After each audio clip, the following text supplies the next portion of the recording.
കാട്ടിൽ പാറിപ്പറക്കുന്ന പക്ഷികളുടെ ശബ്ദങ്ങൾ നിറഞ്ഞിരുന്നു. സന്തോഷവാനായ നിനോ എന്ന അണ്ണാൻ മരക്കൊമ്പുകളിൽ ചാടിക്കൊണ്ട് പൊൻകുരുകൾ ശേഖരിക്കുകയായിരുന്നു. താഴെ കുളത്തിനരികിൽ ആമ ഷെല്ലി സൂര്യപ്രകാശത്തിൽ ചൂടുപിടിച്ചിരിക്കുകയാണ്.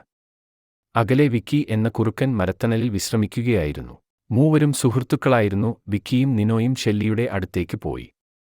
അവർ സംസാരിച്ചിരിക്കുന്നിടെ ഒരു വയസ്സനായ കാക്ക അവരുടെ അടുത്തേക്ക് പറന്നുവന്നു. മൂവരും ആകാംക്ഷയോടെ കാക്കയെ നോക്കി. കാക്ക അവരോടായി പറഞ്ഞു, കാടിന്റെ ആഴങ്ങളിൽ ധൈര്യം തരുന്ന ഒരു മായാജാല പൂവ് ഒളിച്ചിരിക്കുന്നുണ്ട്.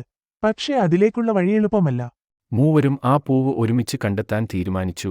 ആവേശത്തോടെ അവർ കാടിന്റെ ആഴങ്ങളിലേക്ക് കയറിത്തുടങ്ങി. അവർ ഒറ്റക്കെട്ടായും കരുതലോടെയും മുന്നോട്ട് നടന്നു. വഴിയിൽ വലിയ മുള്ളുകൾ നിറഞ്ഞ ഒരു ചെടി തടസ്സമായി. നിനോ മുകളിലൂടെ ചാടാൻ ശ്രമിച്ചു. എന്നാൽ വിക്കി തന്റെ നഖങ്ങൾ ഉപയോഗിച്ച് അവർക്ക് പോവാൻ ഒരു വഴിയൊരുക്കി. അവർ മുന്നോട്ട് നീങ്ങി. തുടർന്ന് അവർ ഒരു ഒഴുക്കുള്ള നദിയിലേക്ക് എത്തി. നിനോ പാറകൾക്ക് മുകളിലൂടെ ചാടിപ്പോയി. ഷെല്ലിക്ക് പേടിയായി. എന്നാൽ വിക്കി അവളെ തന്റെ ചുമലിൽ കയറ്റി. ഇരുവരും നദി കടന്നു. അവർ കാടിന്റെ ഉള്ളിലേക്ക് നീങ്ങി. മുൻപിൽ ഒരു ഇരുണ്ട ഗുഹ അവരെ തടഞ്ഞു. നിനോ പേടിച്ചു. എന്നാൽ ഷെല്ലി രണ്ടുപേർക്കും ധൈര്യം നൽകി. ശേഷം വിക്കി തന്റെ ധൈര്യം വീണ്ടെടുത്തുകൊണ്ട് ഗുഹയുടെ ഉള്ളിലേക്ക് കയറി. അവന് പിറകെ ഷെല്ലിയും നിനോയും ചെന്ന് മൂവരും ഗുഹയിൽ വളരെ ശ്രദ്ധയോടെ നടന്നു. അവിടെ അവർ ഒരു വെളിച്ചം കണ്ടു. അവർ അതിന്റെ അടുത്തേക്ക് പോയി.